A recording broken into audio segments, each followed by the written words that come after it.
Bismillah ar-Rahman ar-Rahim. Welcome back. This is News and Views on Salam Media, and always a pleasure to talk with you, Ganief Hendricks, Al-Jama leader and Deputy Social Development Minister. We're going to be talking to you about two issues this morning.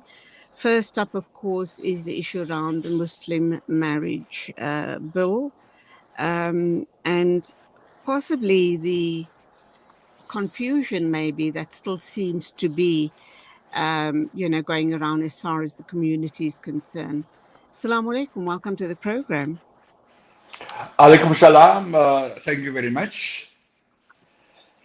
Okay, so you received a letter, which of course I have a copy of in front of me, and it seems that the person that wrote to you, well, of course, the letter is praising Al-Jama for the work that went into the issue around the recognition of Muslim marriages in South Africa.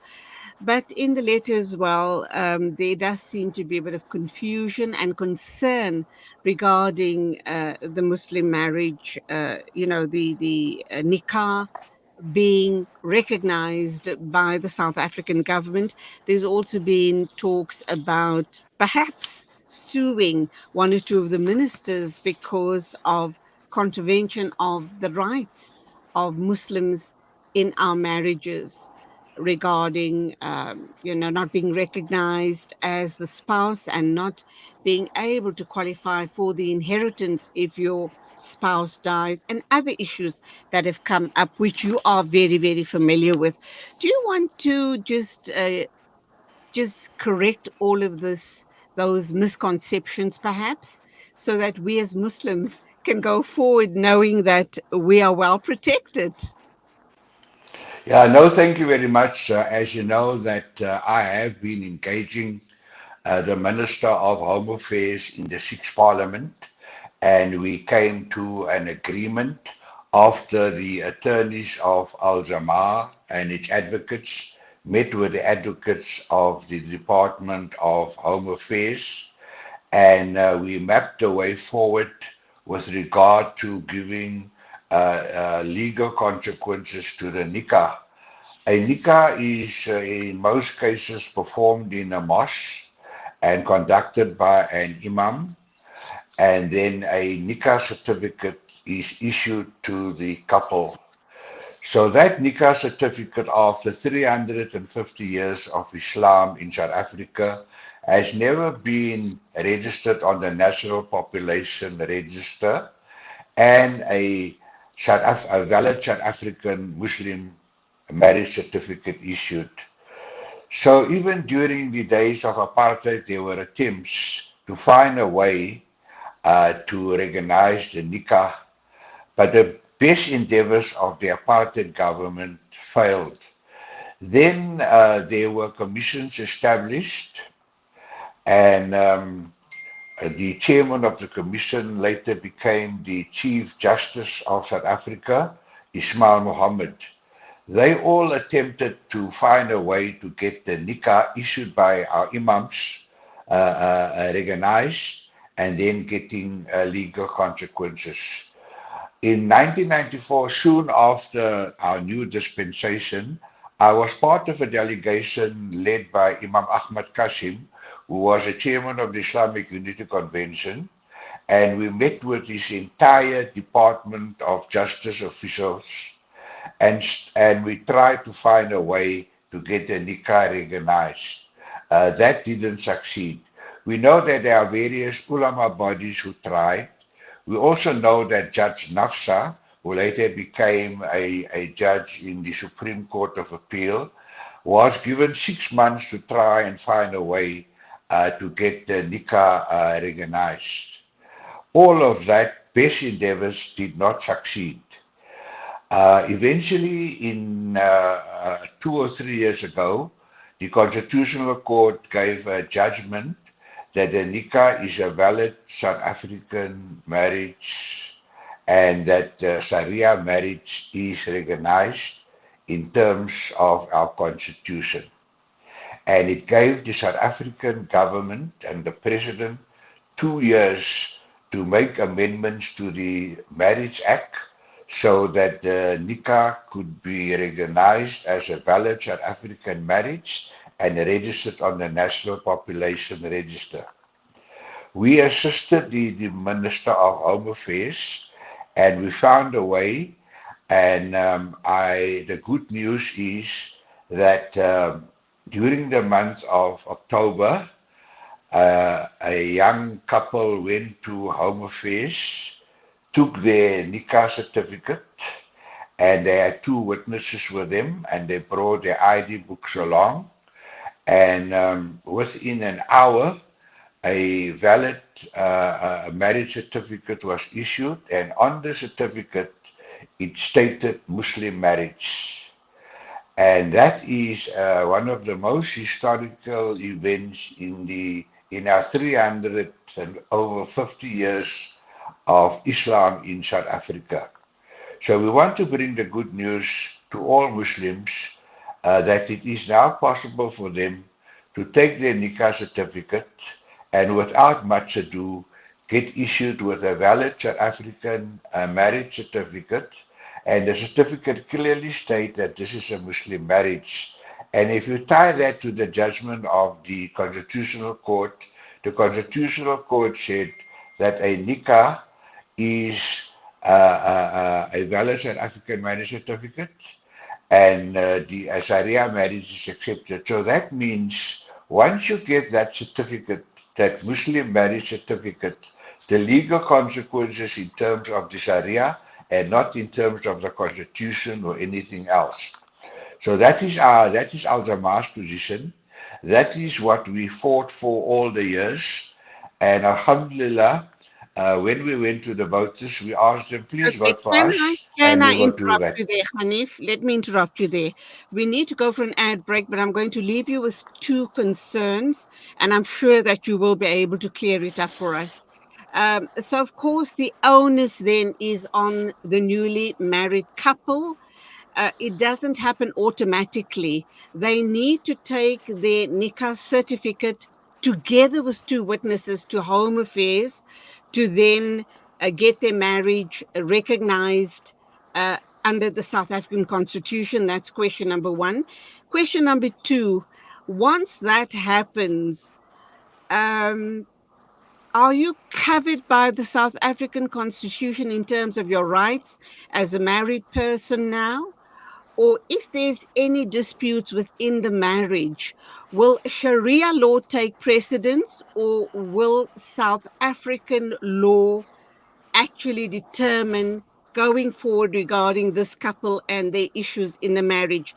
Please respond to me right after the break, if you don't mind. We won't be longer than a minute or 2, inshallah.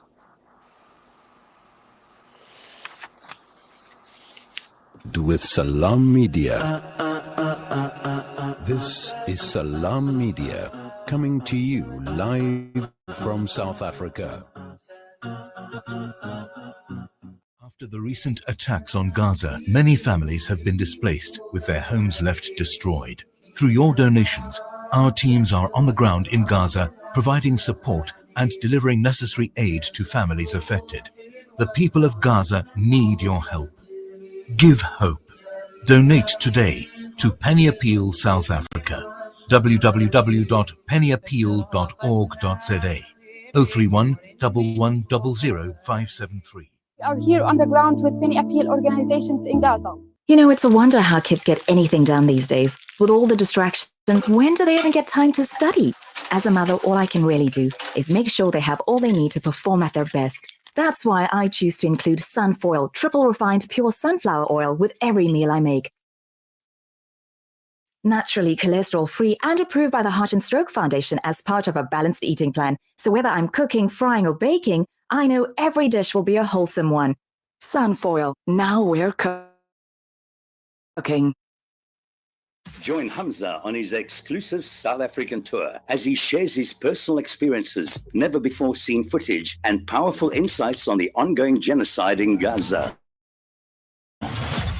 This house I'm standing on is completely destroyed. This war should stop. These 5 houses was full of civilians. We are here in the middle of a Zahra neighborhood. People gathering here, trying to help people. The whole neighborhood is already destroyed. This is more than just a talk. It's an invitation to witness Gaza through the lens of Hamza Sha'alan. Don't miss this opportunity to meet the photojournalist who brought Gaza's pain and perseverance to the world in its darkest moments. Hamza Sha'alan, Rafah border, Gaza. Follow Salam Media on social media pages for more on this tour and be part of the conversation. Discover the Africa of your dreams and surround yourself with her spectacular beauty. Relax beneath her serene sunsets and explore wildlife at its natural best. It's where the pride of Africa comes together. The Kwantu Private Game Reserve. Get to know the Big Five or cruise on an elephant safari game drive. Interact with lion and tiger cubs and enjoy world-class halal cuisine while we pamper you during your 5-star stay. Indulge in the true African experience. For reservations, call now on 042-203-1400 or visit kwantu.co.za. The Kwantu Private Game Reserve, the place of gathering. Valley's Motor Spares. We supply motor spares and accessories for all makes and models of motor cars, LDVs, bakkies, trucks, and earth-moving equipment. We deliver on time, every time. Please contact us via WhatsApp on 014-592-0925 or call 014-592-0925 or visit 28 Zenderling Street, Rustenburg. Remember the name, Valley's Motor Spares. Connect and stay ahead with Salam Media. This is Salam Media, coming to you live from South Africa.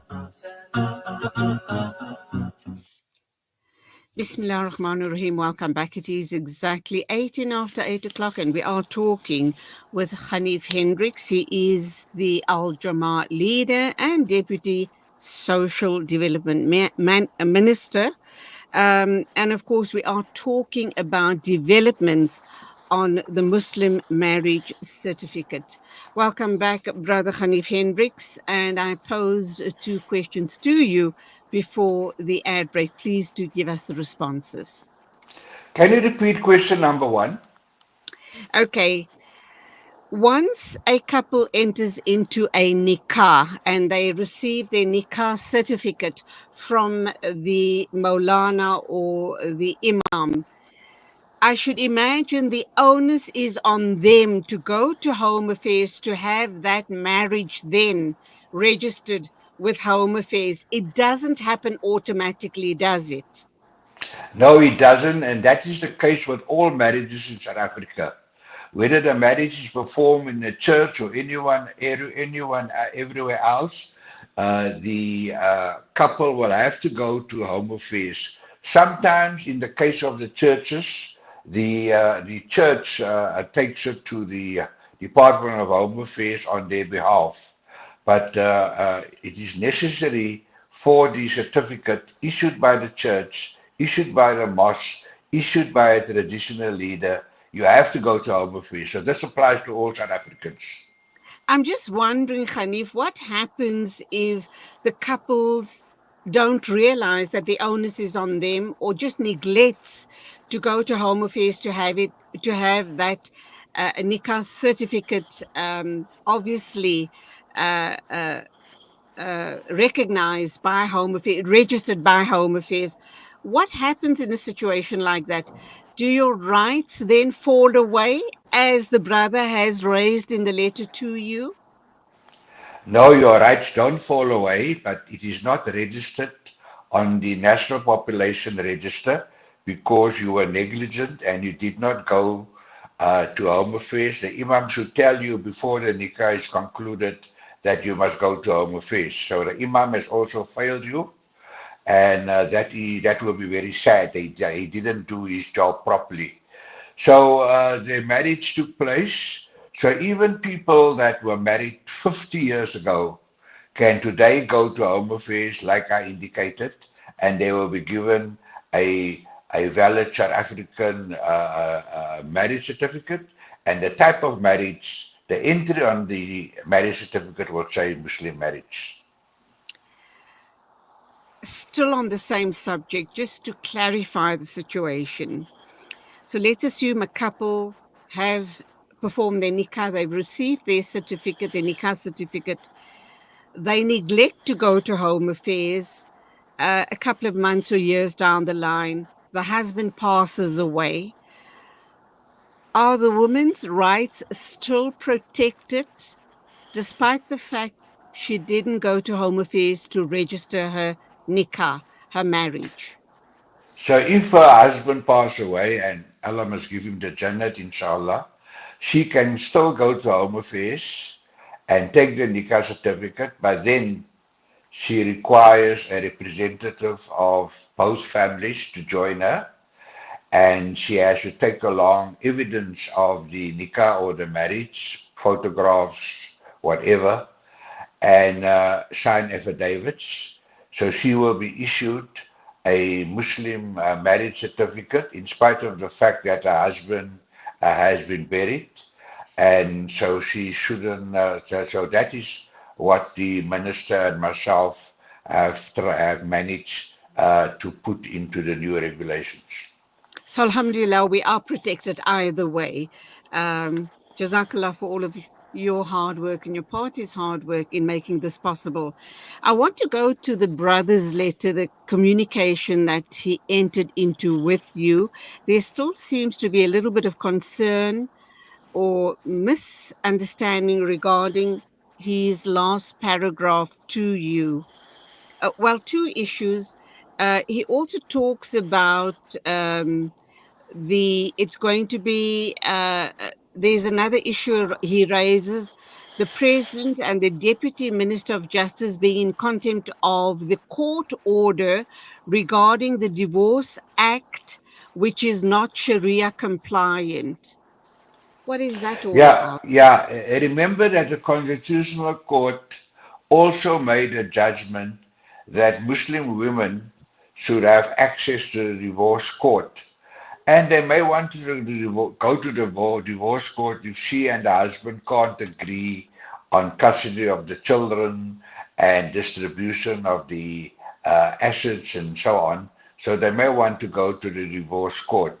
But the Constitution, in terms of the existing legislation, because they didn't have a Muslim marriage certificate and it is not on the National Population Register, they didn't even have access to the divorce court. So the Minister of Justice was given 2 years in order to make amendments to the Divorce Act to allow Muslim women access to the divorce court. They then, a month before the deadline, managed to get a bill passed in Parliament, which we voted against, because that amendments did not comply with the Constitutional Court judgment.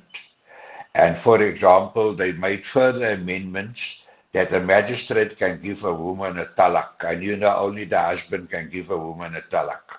So there are many clauses like that, and unfortunately our ulama, the Muslim Lawyers Association and accountants, and all the NGOs dealing with these matters, they did not raise a whimper of protest after this non-compliant amendments were made to the Divorce Act, further disadvantaging Muslims not to practice their deen and practice their religion. So we are going to now engage with the Department of Justice now that a minister has been appointed and a deputy that will be in charge of legislation, and tell them that you have not complied with the Constitutional Court judgment. The president is contempt of court. He must go to jail. Also, the speaker must go to jail. They're in contempt of court. And so let's talk to Al Jama-ah and see how we can help you resolve the problem.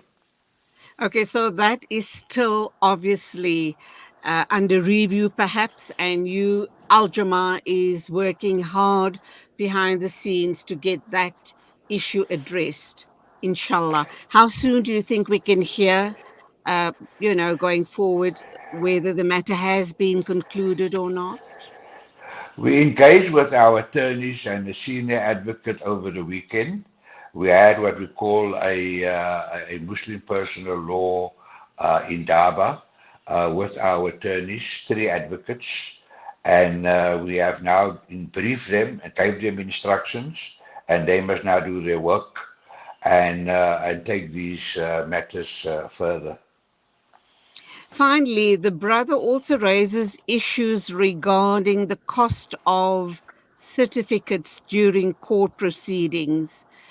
Can you clear that up for us as well? What is Look, the if you, concern there? yeah, if you want a marriage certificate in terms of the various marriage acts, it costs 75 rand. So I told the minister to reduce it for Muslim marriages, and he reduced it to 20 rand. Then I told the minister, look, minister, a Muslim marriage is out of community of property. So he then did the form which you must fill when you go in to elect whether you want to be married in community of property or out. So we hope that Muslims will do the right thing and select out of community of property. But Al-Jama can't dictate to them what marital regime they must follow. They must know their deen. Absolutely. When the imam marries them, he must explain to them the deen that they must go for out of community of property. If the imam does not do that, he fails in his duty. He shouldn't be an imam. So the second thing is that once you have decided to elect a marriage out of community of property, you need to have a marriage contract and you need to have a notarial deed. So you need to engage an attorney and you need to engage an advocate. That can cost up to 20,000 rand. So myself and the minister found a way. Myself and the minister found a way that on the National Population Register, they reconfigured it in such a way that legally speaking, you don't need a marriage contract, you don't need a notarial deed, but that is the best practice. So women who are very rich, they should enter into these contracts. But most Muslim couples, they just have basic, assets. They don't have to have a complicated marriage contract or a complicated notarial deed. Al-Jama has now saved them the need to do that. But like I say, it is best practice to do it, but you don't have to do it. So alhamdulillah, we've managed to carry out our election promise. The 100,000 Muslims that voted for us, we have delivered, but there's more work to be done. Okay, so let's just wrap up on that issue. You speak about a notarial deed costing up to 20,000 rands. And obviously, the more affluent couples in our community, alhamdulillah, can afford to pay that money and then go that route.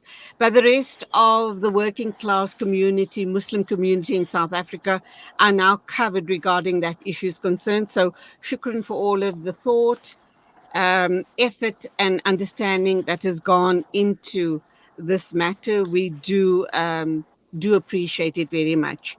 And now to the heart of the matter, Ganief Hendricks, there's a lot of noise going on about Kabelo Gwamanda. He was at one point the mayor of Johannesburg, and there's a huge outcry about him. Apparently, there was a warrant of his arrest pending for about 5 months, and eventually he handed himself in. This had to do, obviously, with some sort of a false funeral policy business that he was running in Soweto. So he's been caught out on that matter. Of course, it still has to go to court. But the point is, people are jumping up and down and they're not happy with the status quo as far as Kabelo Gwamanda is concerned. For Al-Jama to have put his name forward as the mayor of Johannesburg, and he did, of course, serve as mayor for a short period of time. How do you respond to these allegations and the outcry against him regarding him having very shady dealings in his past? And we do know it was 10 years ago, but he hasn't been brought to account for it as yet. And the second issue is that he doesn't even have, well, it is alleged that he doesn't even have a matric certificate. And we do know people don't necessarily have to have a certificate, a degree, or a diploma if they have high intelligence, natural high intelligence. But the point people are making here, and other political parties in particular, is that it was the wrong man. You backed the wrong horse there as far as Kabelo Gwamanda is concerned. We backed the right horse. He didn't serve a short time, as you alleged. He served for 16 months, the longest period ever any mayor served for a long time in the city of Joburg. He had clean audits. He built power stations. He did an excellent job. For political reasons, we asked him to allow the ANC to take up the position of mayor again because they had the numbers, and it's only right that the party with the most votes should constitute the government. The issue that you speak about, and I had dinner with him last night. I see in front of me, he left his cap here in my hotel room.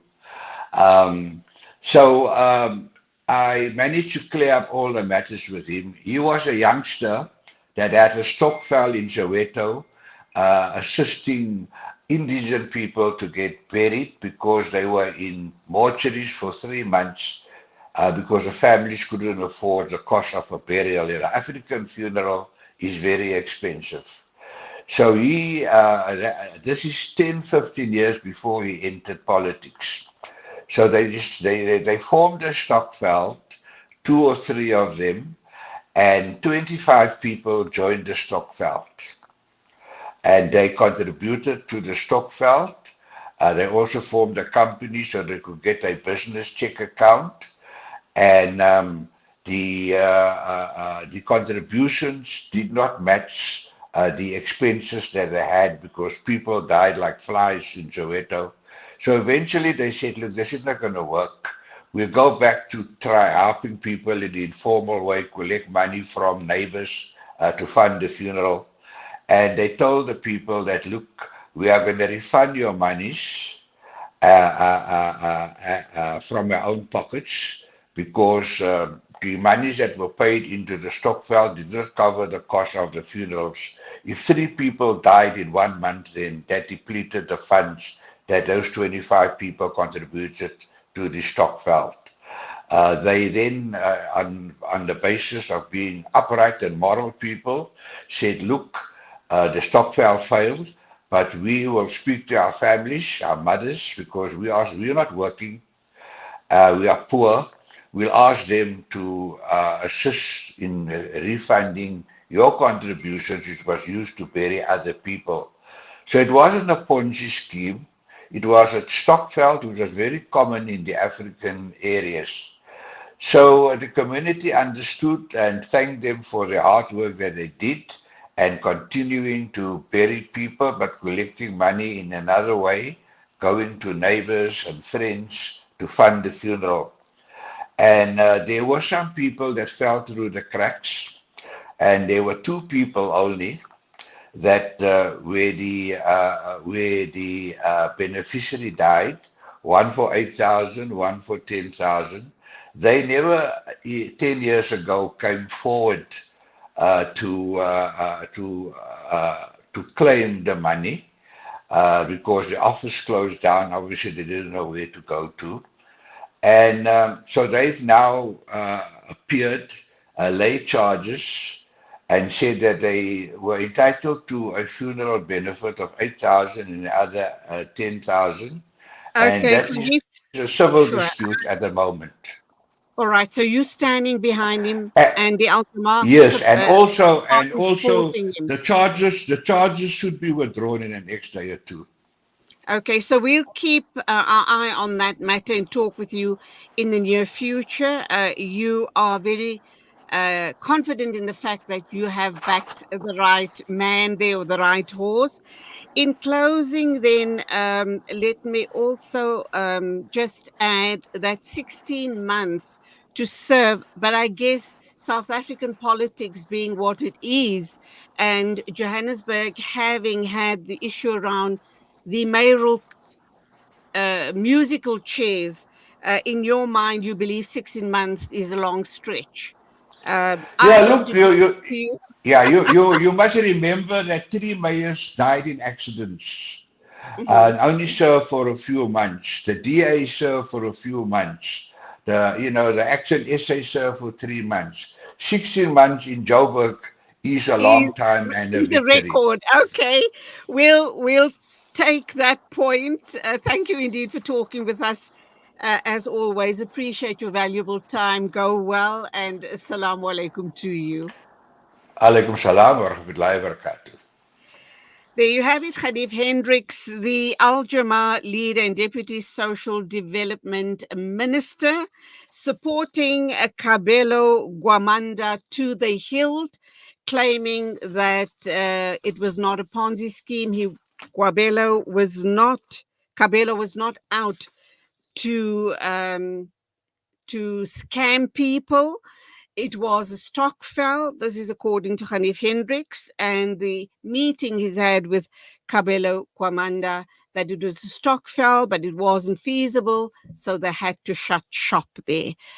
We will be watching that story and see what the outcome's like. Ganief has promised that the charges will be dropped against Kabelo Gwamanda, and then we'll also be following to see where and how he serves in government as a government official going forward. It is 8:37 a.m. News and Views on Salam Media. Our next guest is Foster Mohale, spokesperson at the National Department of Health, to talk about the poisoning of children allegedly buying goods from spaza shops and then being poisoned and dying in the process. All of that and more coming up right here on Salam Media. We are here in the middle of a Zahra neighborhood. The whole neighborhood is already destroyed. More than 17 towers are down.